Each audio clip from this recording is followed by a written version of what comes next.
Roquan Smith is a Baltimore Raven. We talk about the trade with the Bears, how Roquan Smith fits in Baltimore, the upcoming trade deadline, and more coming up next here on Locked On Ravens with a very special guest. You are Locked On Ravens, your daily Baltimore Ravens podcast, part of the Locked On Podcast Network, your team every day.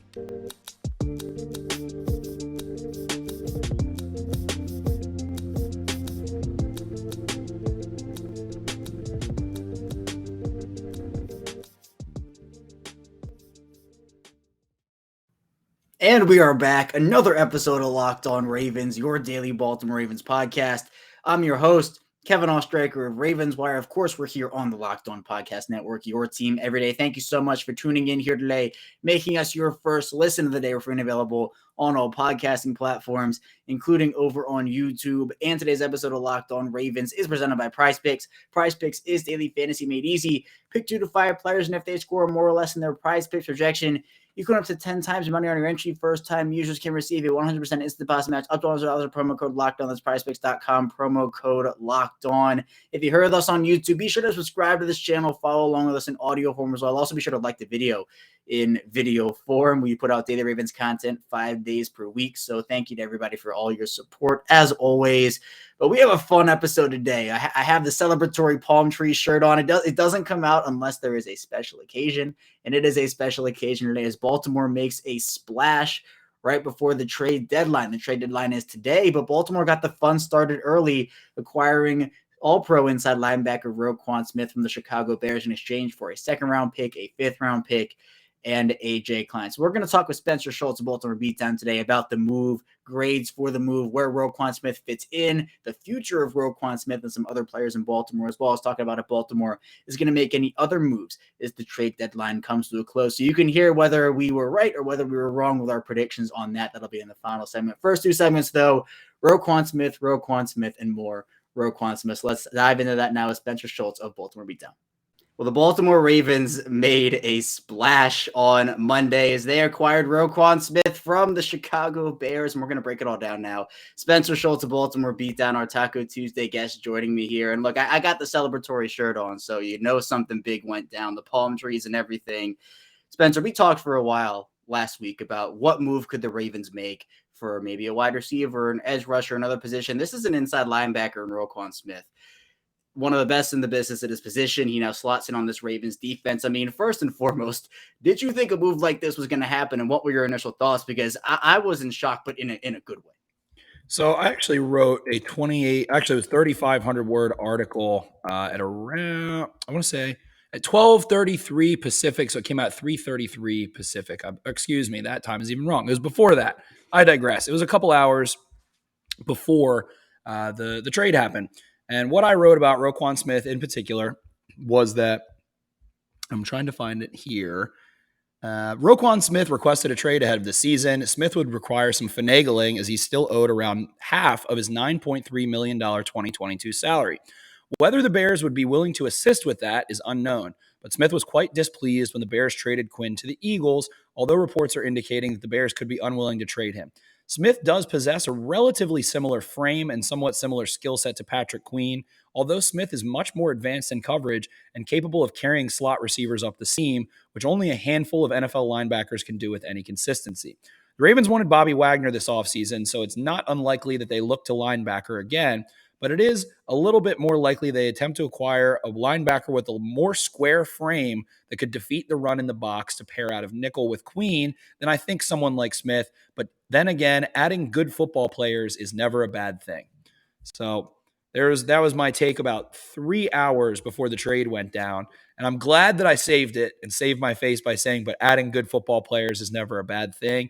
And I think that's what gets lost on this trade and in some of the channels and people that maybe wanted a wide receiver or things like that. Grown man is 25 years old. He's a 2-time All-Pro. He was the Butkus Award winner. He was a top 10 pick. He was the SEC Defensive Player of the Year. He is leading the NFL in tackles. And I know his PFF grade isn't the best. Well, guess what? Patrick Queen's PFF grade, PFF coverage grades, I'm not a big fan of, whatever. But when you look at his advanced metrics, you go to Sports Info Solutions, I can go on a whole diatribe about coverage and the way coverage is charted, which I think is loose and a little too loose. But anyway, if you look at EPA per target when targeted, if you look at EPA in general, if you look at any advanced metric, and then you go watch, like I said in that article, there are Fred Warner, Eric Kendricks. I've seen Devin Lloyd do it a handful of times this year, and I think that is in his wheelhouse, and he's had some success there. There are only, like I said, maybe 5-ish total linebackers that can go into nickel, go walk over to a trips, and actually carry a number 3, like an inside guy, vertically across the field on a crosser. And one of those 5 is Roquan Smith. That allows you to play a much different style of defense than you can without that. So that is adding another dimension. On top of it, he's a really consistent tackler. On top of it, he is pretty decent against the run. On top of it, he's an effective blitzer. On top of it, he's only allowed 3 touchdowns in his career while picking off 8 balls and making plays on 11 more. So right player, position, sure. If you want a wide receiver, I get it. The fan base has desperately wanted the wide receiver for years. They want Randy Moss. They want Terrell Owens. They want, they want Jerry Rice. They want the best receiver. They probably want Justin Jefferson, someone like that. I don't know. But just because you want a wide receiver doesn't mean that adding Roquan Smith to your football team is a bad thing. And I think that Roquan Smith is a dynamic athlete that can go pair and do a lot of things in this defense that is going to open things up even more for them and take pressure off of some other guys, ensure that you have quality play in the event of some injuries. And again, the Ravens wanted Wagner really badly and didn't get him.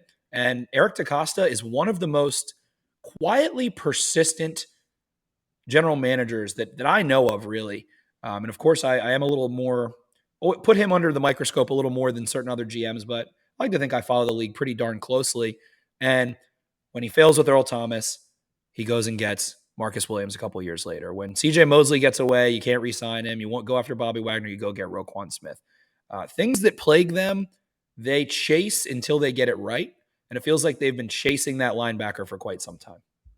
Yeah, and I think the other part of the deal is the fact that not just the Ravens got Roquan Smith, but what they gave up here was a 2nd rounder, a 5th rounder, and also AJ Klein was, I think, a late throw-in, I guess, announced on the deal. So yeah, that nice little 15-yard penalty on special teams and then get shipped to Chicago. But the fact that the Ravens gave up a 2nd-round pick, Spencer, were you expecting them to go in to this trade deadline willing to wheel and deal that 2nd and also a 2nd and a 5th for Roquan Smith? Is that a good deal from your perspective?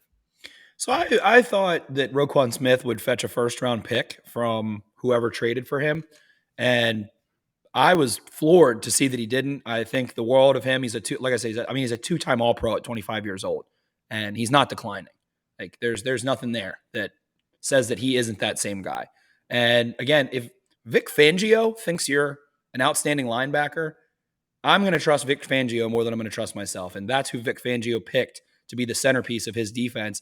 Vic Fangio worked in Baltimore for many years and basically left because he didn't get picked over Rex Ryan, kind of angrily, but was a major factor of what the Ravens did and is one of the most brilliant defensive minds in the NFL over the last few years. So I think that speaks a lot for it. And I had some mail drop in through a slot, and forget the first part of your question, but I think that a 2nd and a 5th, especially if you extend him and do so, and I would assume he's going to want, top 3 money at the position. But with the cap expanding, and hopefully if it's to a long-term deal, a 4 or 5-year deal, then that gives you some flexibility, things like that. So that in terms of the draft capital, I think that was about fair. And when looking at the extension piece of this, Spencer, obviously he's in the last year of his deal right now, will be a free agent after the season. It raises some questions, and I've seen some questions raised, not just about Roquan Smith, but now we're talking about the Lamar Jackson extension again. Some people are saying you gotta pick one, Lamar or Roquan. Also, there's now conversation about Patrick Queen. What is his future like in Baltimore? So with those 3 players, Spencer, Lamar Jackson, Roquan Smith, Patrick Queen, what do you think the future holds for all 3 of them? Well, I do believe, I tend to believe that Lamar Jackson will be in Baltimore long term. The draft capital for Roquan Smith, I think, was a little too steep to think that they don't really want to extend him and maybe have some sort of inkling of exactly what he wants, things of that nature. Patrick Queen, I think, can coexist. And the cap is rising exponentially. I think one of the biggest misconceptions about contracts is that when you sign a player to a long-term extension, they are cheapest over the first few years. So that means that Marlon Humphrey and Ronnie Stanley are in their most expensive years right now. They are the ones that are constituting the major cap hits, as well as Lamar Jackson's $22.8 million cap hit, I believe, somewhere right around there. So if you extend Lamar Jackson's cap hit will probably be somewhere between like $7 and $14 million in each of the first 2 years if it's a long-term extension. If it's like a 3-year fully guaranteed deal, that's different. Even Deshaun Watson's fully guaranteed deal, Cleveland was able to arrange it so that he only had a $1.5 million salary this year and an extremely low cap hit, knowing that he was suspended. So I think that, for instance, one that I always like to refer to, DeMarcus Lawrence got a $100 million contract. His first year cap hit was $4.5 million. So all of those things can coincide and coexist. What does that mean for Roquan Smith? The same thing. If you sign him to a $100 million deal, his cap hit in 2023 isn't going to be $20 million. In 2024, 2025, probably 2025, it will be. The cap will also have increased by then by typically about 10% 7% year over year. And there's supposed to be a huge jump this year because of the Amazon Thursday Night Football deal that just occurred, as well as some other future TV deals as well. And just generally, they increase the cap over time because inflation occurs over time. A dollar doesn't buy a hamburger anymore. 10 cents doesn't either. So with that in mind, I really love and would recommend Over the Cap have been known as kind of the cap gurus and the spending gurus relative to the NFL. A lot of the, AP writers, a lot of teams and general managers have given them a lot of credit, info, things like that. They do evaluations, or I should say, actually, they do valuations on every player based on their performance, based on how much they're playing, based on a myriad of factors, based on positional value. And when you go look at Lamar Jackson, they think he's playing like $44 million this year. I think that sounds about right. When you go look at Roquan Smith, they think he's playing like $11.5 million this year. I think that sounds about right. And then when you go look at Patrick Queen, they say that he's playing like $8 million a year. And I, again, think that's about right. So if you can lock up Patrick Queen to, I don't think Patrick Queen's a guy that's looking to set the market. He knows that he's had some tough times. I've spoken to him about it on my podcast. He knows that he, has had his ups and downs. I think he would love to sign an extension with the Ravens that would be not near top of market, not something that's breaking the bank, but allows him stability and to stay in the same place. I think he's starting to grow comfortable in Baltimore. I think the fans are being a little lighter on him as he plays better. So I think that those three things can coexist. I don't know the likelihood of that happening. I don't know where Lamar Jackson's at. I don't know where Roquan Smith's at. I feel like I do have a little bit better pulse for Patrick Queen, but again, I don't know if the Ravens are going to pick up Pat Queen's fifth-year option. I would think that they would maybe try to talk about an extension first. Then if they think that's going well, they say that they're going to do the 5th year and then extend him before that so that you don't have a bigger cap hit in year 1 or year 2 similarly. So the grand scheme of things here is that the Ravens are trying to lock up a foundation, it feels like, and especially if they do sign Smith to a long-term deal. If you're going to pay Lamar, you need your pieces on the board set ahead of time. You can't go commit over $200 million guaranteed to Lamar Jackson and not have things in order ahead of time. You need to have a plan. You need to be ready for that process and have a philosophy and process in order on how you're going to still find advantages. Who do you want to be a huge part of your team? It looks like Ronnie Stanley, Mark Andrews, Marlon Humphrey, Marcus Williams, and maybe Lamar Jackson, potentially, a Duvernay or a Bateman, and potentially a Roquan Smith. So those look like the core foundational players on the Ravens. And I think that sounds like a pretty good group. Yeah, it does. And I know there have been some calls to extend Devin Duvernay. I'm definitely in that crowd. I think it would make a lot of sense. And we've seen them do this kind of stuff before with multiple players where they get them right before they hit the market. And I think that'd be really smart to do. But if you can get a couple of these pieces really just in place, as you talked about, I think that is the right way to do it in terms of a Lamar extension. So we'll see what happens with Roquan Smith. And in our second segment, we'll be talking about how he will fit in on this Baltimore defense next to Patrick Queen, how Mike McDonald can use him, and more. So be sure to stay tuned. Don't go anywhere. Still a ton to dive into here on the show. First, though, I do want to tell you a bit about Prize Picks. And fantasy is a huge part of my life. It has been for a very long time. I have tons of leagues this year. We have the Locked On Ravens ones going too. But if you want a different twist on fantasy, try out Prize Picks. It's really easy to use, really fun to use too, with tons of different games and formats. And you can have a ton of current entries. How it works is you pick 2 to 5 players. And if they will go score more or less in their Prize Picks projection, You can win up to 10 times the money on any entry. There's no competing against other people. So 0 rejections available. Prize Picks offers rejections on any sport that you watch, including the NFL, the NBA, MLB, NHL, PGA, college football, college basketball, and more.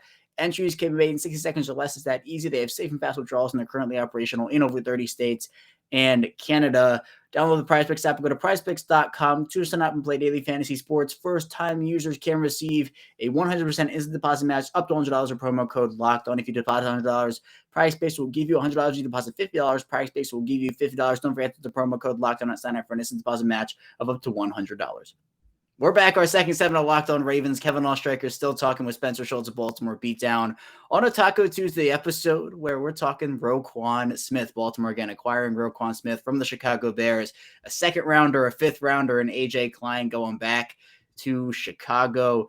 And Spencer, this is exciting. It gives the Ravens now a middle linebacker group or an inside linebacker group that now looks like Roquan Smith, Patrick Queen, Malik Harrison, Josh Bynes in there as well.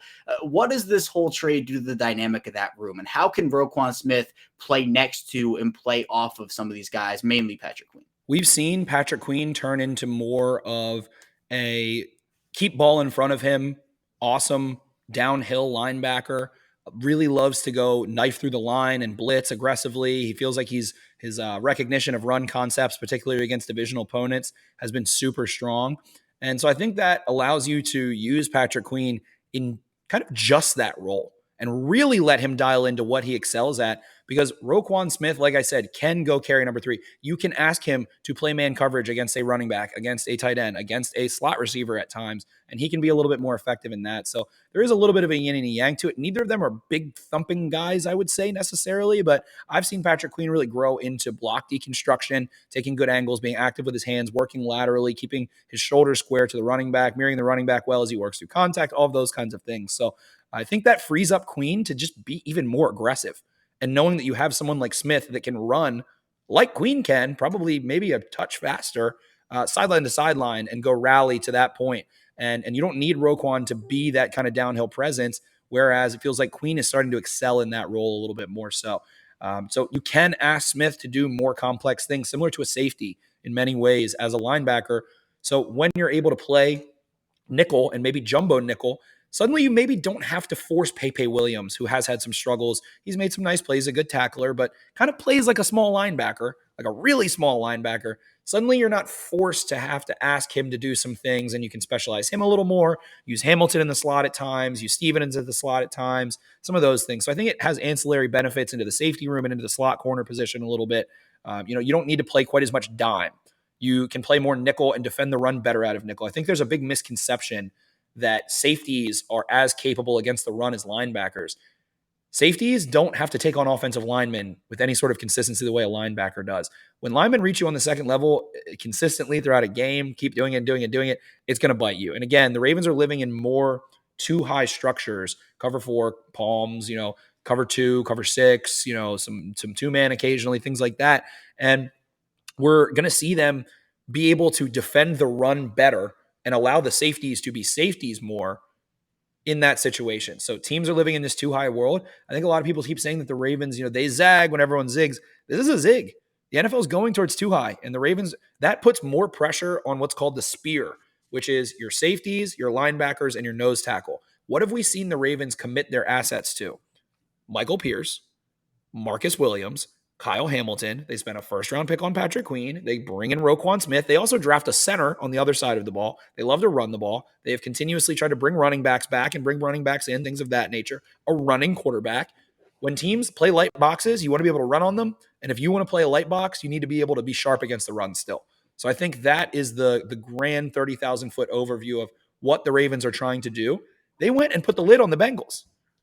Playing those too high structures, this is going to help you be better in the middle of the field. Where do you attack too high? Over the middle of the field between the linebackers and the safeties. And they just got a really quick, advanced coverage linebacker that's going to be able to make more plays, help them out against tight ends, help them out against slot receivers, against dagger concepts and crossers and things like that. He can carry things over top. So I think that's where it really comes into play. And then again, Queen can truly play with his hair on fire. He has played up towards 100% of snaps the last 2 weeks. But then on top of it, guys get hurt. if Patrick Queen were to go down right now, suddenly you're thrusting Malik Harrison into a much larger role. Josh Bynes has had trouble staying healthy this year. Christian Welch has had a couple nice snaps here and there, but he's going to make mistakes when he first starts playing, it feels like. He hasn't looked incredibly sharp every snap he takes defensively. So it's insurance on top of it, as well as adding premier talent and, again, a skill set in the ability to carry and run and match coverage that you don't currently have. And not many people do in the linebacker position in the NFL. So it's yet another edge of a new sword. Yeah, and speaking about what you know about Roquan Smith, Spencer, what are the things in his skill set you're most excited for? And then do you have any weaknesses that maybe he has to improve on as he kind of gets situated in Baltimore? I mean, we've been watching this guy for quite some time at Georgia. Comes from, the Kirby Smart defense, and he is sharp. He's not a huge dude. I wouldn't say that he is a downhill thumper necessarily, but he can really run sideline to sideline. I don't know that there are things that he necessarily needs to improve, but by playing in a defense that's trending up and surrounded by veterans and in an organization that is a little more competitive than the Bears have been the last couple of years and has a better offense than the Bears have had the last couple of years, while the Bears are doing some nice things, I think it just, a rising tide raises all ships a little bit. So I think we will see him be even better than he was on the Bears in some aspects. And I think Mike McDonald's done a darn good job. So when you're playing with more talent around you, more veterans around you in many ways as well, it's going to, it's not easy to go switch teams in the middle of the season and switch cities and move into an apartment and, get all that done. But I think defense is a little easier to translate. And I think defense is a little more universal in general in terms of language and possibilities because it's a lot more reactive and there's only so many reactions that you can have as opposed to, being proactive on offense. You look at the Panthers trade for Robbie Anderson, who I think is a professional wide receiver. I think, he's played in a couple systems. He's been relatively productive.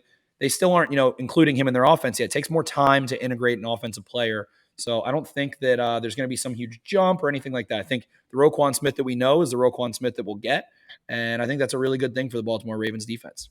Yeah, I 100% agree with that. And when talking about trade, Spencer, I'm very big on they don't all have to be necessarily needle moving, but I think this is the definition of a needle moving move. But my question to you is how much of a needle moving move is this? Is this just a minor thing for you, or is this really like, this can really change and improve the way the defense is already playing, even though it actually has found its stride over these last couple of games? I think it's definitely a needle moving move. Again, when you look at his advanced metrics, Roquan Smith over the last 4 years, Sports Info Solutions, who I think does do a better job than PFF in terms of charting coverage, has had him ranking, I think, 1st, 9th, 16th, and I think he's currently 11th in points saved overall. And then he's been right around there in points saved per target in coverage. And he has saved the Bears 100 points over the last 4 years, 99.5 points. That is a literal translation, points saved. In their estimation, based on the previous most similar 10,000 snaps, considering personnel, considering the quality of players on the field, considering what happens during the play, he saved them 100 points just in coverage. Ignoring as a pass rusher, ignoring as a run defender, just in coverage. He is an elite coverage linebacker. That boosts things. And I would take Fred Warner in coverage over him for sure. He's longer, things of that nature, but it's still a really high impact. Like there's only 1 or 2 guys I think that are a better coverage linebacker. He is in that top 3, top 2 conversation for sure. And again, I think that's going to raise up. So there's just no way that isn't an impact. And there's no way that the Ravens would make this kind of move not thinking there would be that level of impact. So, in the event of injury, sure, whatever, there's those kinds of things. Those can all be assumed, though. But if Roquan Smith is healthy, I think he's an impact player, and this is absolutely a needle mover for the Ravens.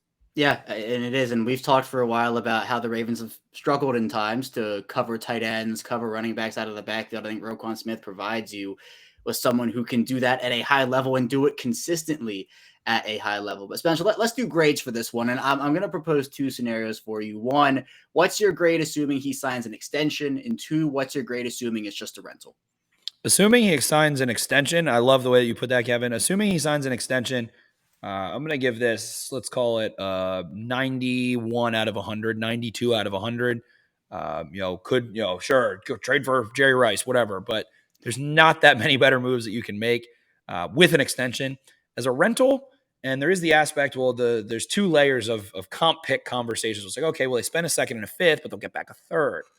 okay, but there's also comp picks at the end of the third. So it's actually after the third round. On top of that, if Roquan Smith goes elsewhere and is a rental in this hypothetical, then the Ravens are probably going to sign someone else to a big deal, especially considering they don't have that second round pick. That would cancel that out anyway. So if it's a rental, I don't like it nearly as much. I would give it a 65 out of 100, somewhere around there, 6.5 out of 10. So I really love it with an extension. I kind of like it with the rental aspect. Yeah, I think for me, I'm in the A- category. If it's an extension too, I'm right there with you. If it's a rental, I'll go like C minus C, like maybe more towards C minus, like 71, I guess, if I'm putting a number on it, because he's such a skilled player and he's still 25 years old. This isn't like you're trading for a 32-year-old who's only going to be in the league for, I don't know, 1 year more, 2 year more at a high level. This is a guy who you can put on this defense. You can get him in there for multiple seasons, and he can be the anchor of that defense and one of the many talented players on it. So if it's an extension, I really love it. I've loved Roquan Smith since his days at Georgia. He went way too high for the Ravens to even consider taking him in that draft. But if it's a rental, I understand the move, and you mentioned the multiple layers to it. I think it's more of like an incomplete in that situation, because it's like, what would the pick be? Who would the guy be that they sign, et cetera. We'll talk in the third segment about if Baltimore will trade for Jerry Rice, so be sure to stay tuned for that. We still have a ton to talk about here on Locked On Ravens. First, though, I do want to tell you a bit about Bet Online. And BetOnline.net is your number one source for betting football and the start of the new basketball season. I'm a Denver Nuggets guy. They lost to the Lakers, gave the Lakers their first win. That's all I'll say about that one. Find all the latest player developments, team matchups, news, podcasts, and in-depth analysis on every game. And as always, BetOnline remains your continued source for our sports wagering information with live betting and up-to-the-minute scores for every sport out there. It's the fastest and easiest way to check out all your favorite games and events, including MLB, MMA, boxing, and golf.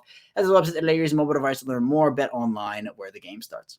We're back rounding out our Tuesday edition of Locked On Ravens. Kevin Oestreicher talking here with Spencer Schultz. And Spencer, the Roquan Smith trade, I got a lot of people excited, myself included. I know you as well, but trade deadline is here. It is today, and Baltimore potentially could make another move. Now they are down their second rounder. They're down their fifth rounder, and I guess AJ Klein for whatever trade value he had. He's in Chicago now, but a lot of people are still clamoring for the wide receiver aspect of things. Now, John Harbaugh did say on Monday, Rashad Bateman, his injury is going to be a few weeks. It was more serious than they anticipated. So that now, again, as we've talked about, moves everybody up a rung on the ladder. But it seems like there are multiple wide receivers available. I know we talked last week about Brandon Cooks.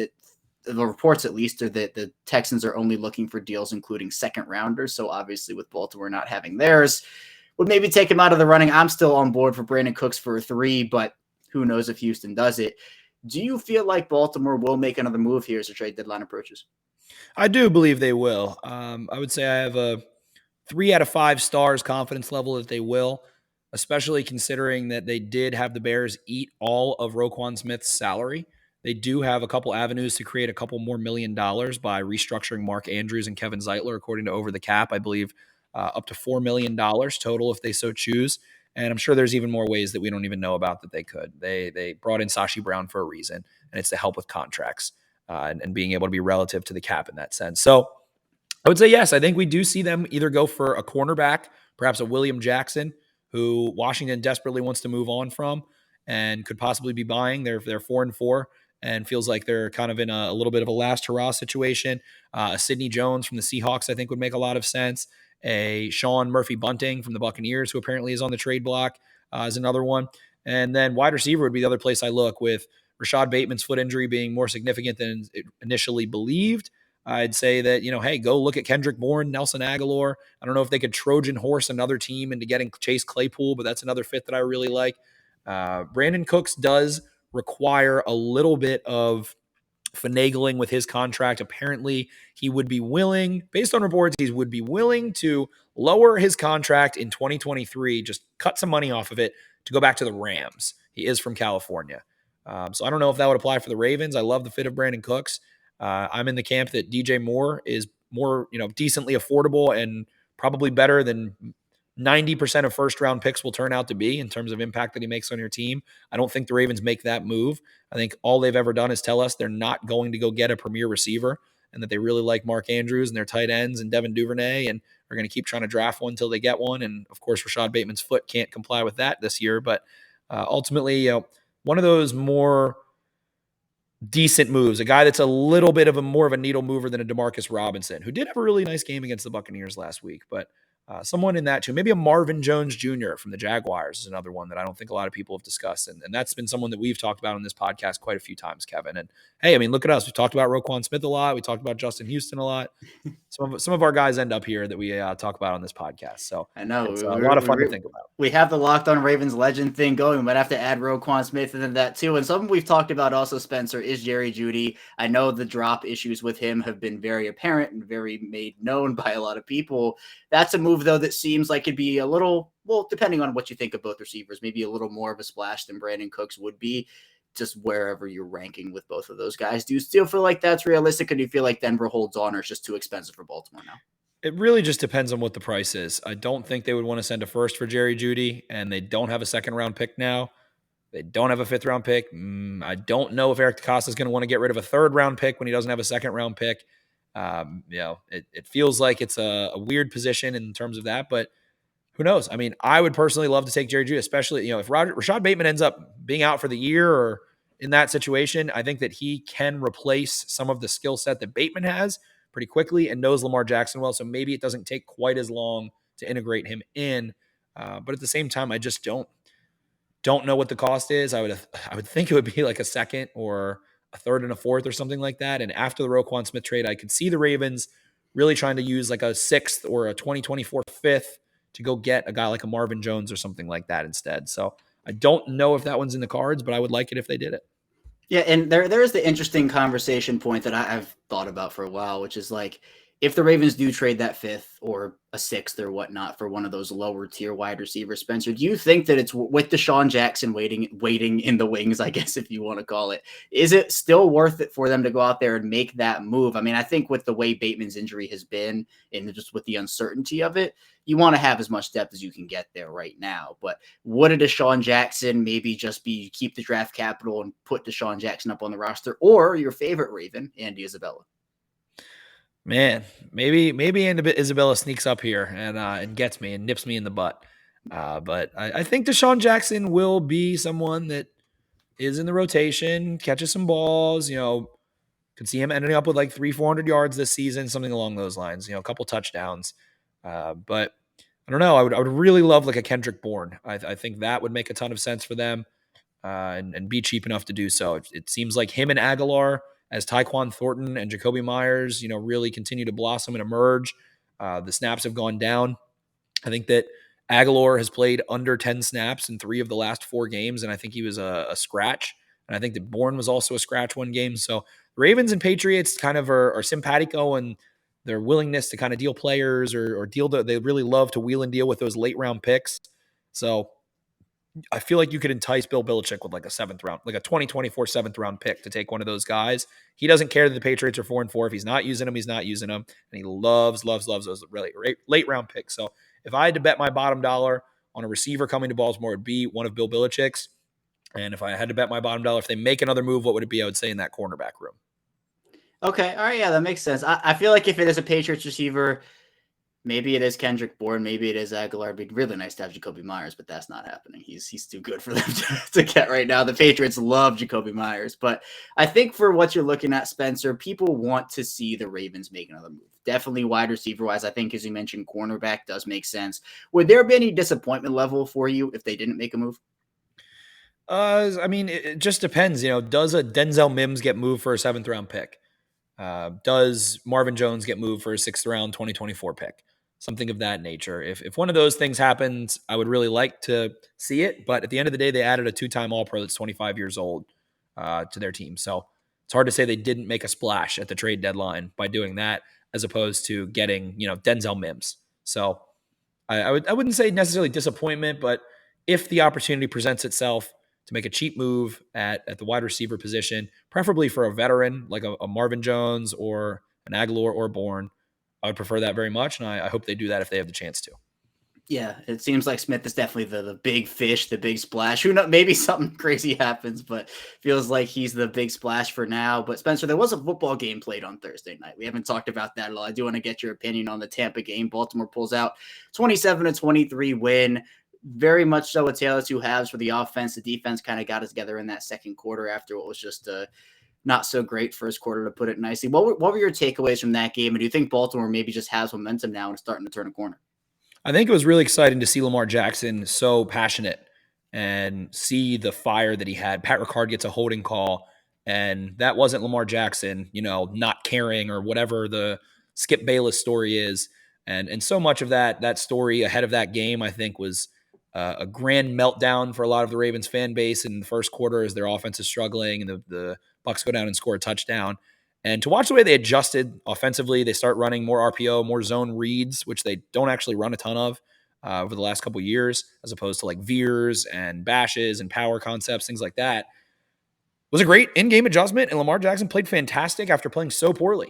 And the way that he turned it on, the way the pass game turned it on, once Bateman's down, Duvernay's down, all of a sudden the run game gets going. They run for 200 yards in the second half. They use a little bit of tempo at the end of the first half and just let Lamar. It felt like Lamar had a really nervous, frenetic energy about him as he was playing in the first half. So they went no huddle. And it was like, all right, well, if you gave your kid too many pixie sticks and he's a little raw, you gave him too much soda, let him go run around outside for an hour and tucker himself out. And it felt like they were able to channel that kind of high tempo energy that was nervous into something good by going no huddle. And it kind of got him into rhythm. And then once he gets into rhythm, it's over. Every game Lamar Jackson gets into rhythm, other than maybe one or two over the last couple of years, they win.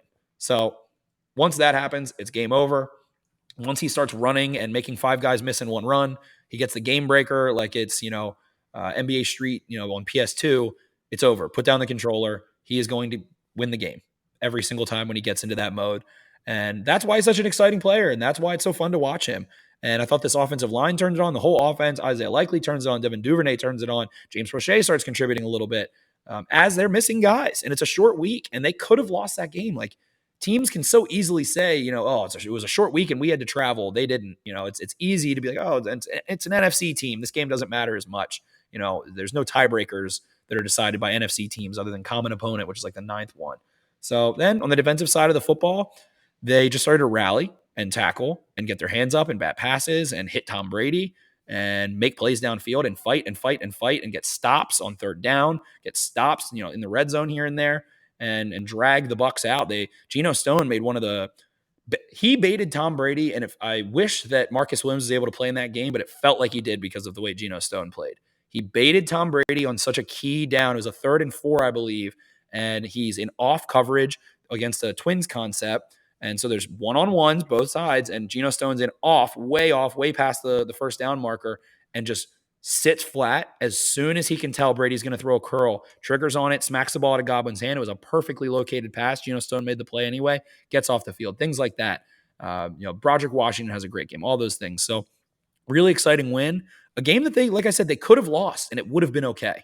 And I said before the game, that was a game that I didn't consider a must win or needed or anything like that. It was like wouldn't it be nice if they won that game? Wouldn't it be nice to be 5-3 instead of 4-4 and in first place in your division yet again? And then going into the bye, you feel a lot better to go buy a player, and then they go buy Roquan Smith. So that was a lot of fun. It was fun to see them able to work without Andrews and Bateman and pass the football and make plays and watch guys step up, young guys on the offense. Their offensive line handled business.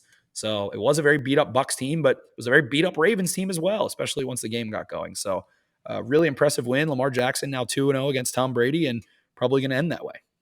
Yeah, and considering that second half performance, Roquan Smith coming to town, trade deadline coming up here, a lot of excitement in Baltimore right now. And one more thing about Roquan Smith is the fact that now he has a week to get kind of acclimated to Baltimore, the Baltimore defense.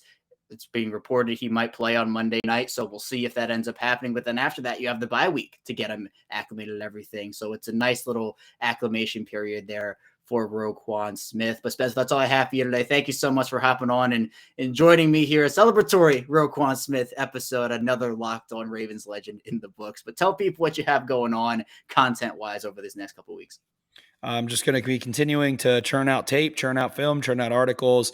I'm doing a new series that I debuted last week called Show Me the Money Downs. I'm looking at every third down and fourth down on both sides of the football. That gets put up on YouTube and released on BaltimoreBeatdown.com in article form with the video embedded as well. So that's a fun series I've been doing and just continuing to enjoy football season. It's, getting towards halfway over. It's the halfway point of the regular season. Then we got playoff football. So got to enjoy it while it's here, man. Got to give football its flowers when it's during the season. So have fun. Go listen to Baltimore Beatdown podcast, everywhere you get your podcast. Make sure to give Kevin 5 stars as well, who gives you the best daily Ravens coverage by far. So reward the man and support him and all that good stuff. And I'll talk to you guys next week. Again, a big thanks to Spencer. As always, the links to all of his work will be in the description below. Really, go check it out. He does such great work, and I highly, highly, highly recommend it. But thank you so much for tuning in today. Again, if you're new here, or even if you're tuning in again, be sure to subscribe to us on YouTube, follow along in audio form, and like the video in video form. But that's all I have for you here today on Locked On Ravens. Thank you so much for tuning in. We'll make it back here tomorrow. We'll be diving into more Roquan Smith analysis and more surrounding the trade deadline and just the Baltimore Ravens in general, of course. So be sure to stay tuned for that, and I will see you right back here tomorrow.